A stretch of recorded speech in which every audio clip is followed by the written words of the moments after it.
হেক্সা হেক্সা হেক্সা ২০০২ সালের বিশ্বকাপের পর চাতক পাখির মতো চেয়ে আছেন ব্রাজিলিয়ানরা। বিশ্বকাপের পর বিশ্বকাপ যায়, হেক্সার স্বপ্ন আর পূরণ হয় না ব্রাজিলের। ৫ শিরোপায় আটকে আছে লাতিন আমেরিকার দেশটি। বারবার ব্যর্থ হওয়ায় ব্রাজিল তাদের ফুটবল সংস্কৃতি বিসর্জন দিয়েছে। নিয়ম ভেঙে ১৯৬৫ সালের পর প্রথম বিদেশি হিসেবে নিয়োগ দিয়েছে কার্লো আনচেলত্তিকে। ফুটবলে অবশ্যই কোচ খুবই গুরুত্বপূর্ণ পার্ট।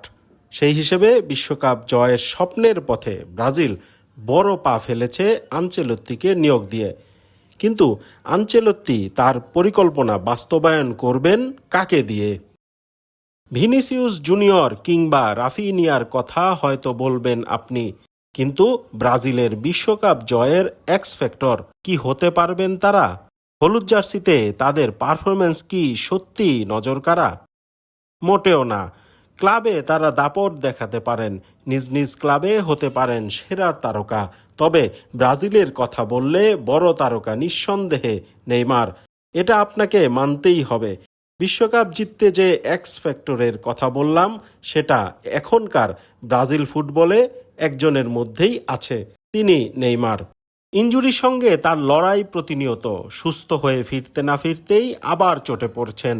একই সঙ্গে মাঠের বাইরের শৃঙ্খলহীন জীবনযাপন তার সম্ভাবনাময় ফুটবল ক্যারিয়ার খুব বড় হতে দেয়নি। কিন্তু তার জাতীয় দলের ক্যারিয়ারের গ্রাফটা একবার দেখুন। পেলেকে ছাড়িয়ে বসেছেন ব্রাজিলের সর্বোচ্চ গোলদাতার আসনে। বিশ্বকাপ মঞ্চে তার দিকেই তাকিয়ে থাকে ব্রাজিল। সেটা তো আর এমনি এমনি না। তিতের আমলে ব্রাজিল অপ্রতিরোধ্য হয়ে উঠেছিল, সেটাও ওই নেইমারের ছোঁয়ায়। ব্রাজিল গোল পাচ্ছে না, নেইমার হাজির হয়েছেন তার জাদুকরী পারফরম্যান্স নিয়ে। নিজে গোল করেছেন কিংবা গোলের যোগানদাতা হয়েছেন। ২০১৪, ২০১৮ কিংবা ২০২২ সালের বিশ্বকাপ সব প্রতিযোগিতায় নেইমার ছিলেন ব্রাজিলের মধ্যমণি। ২০২৬ বিশ্বকাপের আগেও আলোচনায় নেইমার। নতুন কোচ আনচেলত্তিও সামনের বিশ্বকাপ পরিকল্পনায় রাখছেন এই ফরোয়ার্ডকে। জুনের বিশ্বকাপ বাছাইয়ের জন্য দল ঘোষণা করেছেন আনচেলত্তি।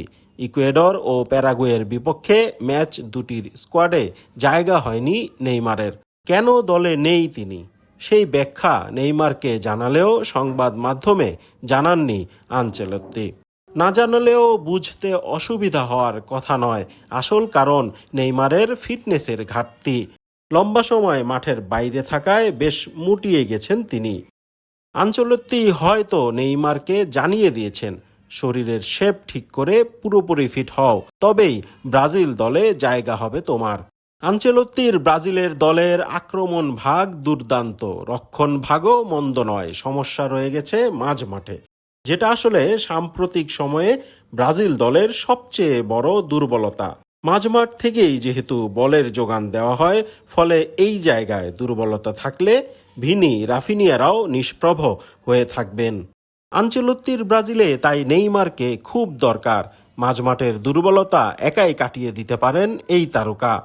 তাছাড়া নেইমার দলে থাকলে ব্রাজিলের পারফরম্যান্সও পাল্টে যায়। সেলেসাওদের পরিসংখ্যান অন্তত তাই বলছে। ২০১০ সালের ১০ আগস্ট ব্রাজিল দলে অভিষেক হওয়ার পর ৬৪ ম্যাচ খেলতে পারেননি নেইমার। এই ৬৪ ম্যাচে ৫৪.৭% জয়ের বিপরীতে ২০.৩% হার ব্রাজিলের। নেইমারকে ছাড়া প্রত্যেক ৫ ম্যাচের একটিতে হেরেছে ব্রাজিল। অথচ নেইমার খেললেই পারফরম্যান্সের গ্রাফ তরতরিয়ে ওপরে উঠেছে। এই তারকাকে নিয়ে ব্রাজিলের জয়ের হার ৭২%, বিপরীতে মাত্র ৯.৪% হার। ব্রাজিলে নেইমার ইফেক্ট বুঝতে পারছেন নিশ্চয়ই। বিশ্বকাপ জিততে গেলে নেইমারকে লাগবেই ব্রাজিলের। আনচেলত্তিও হয়তো জানেন সেটা।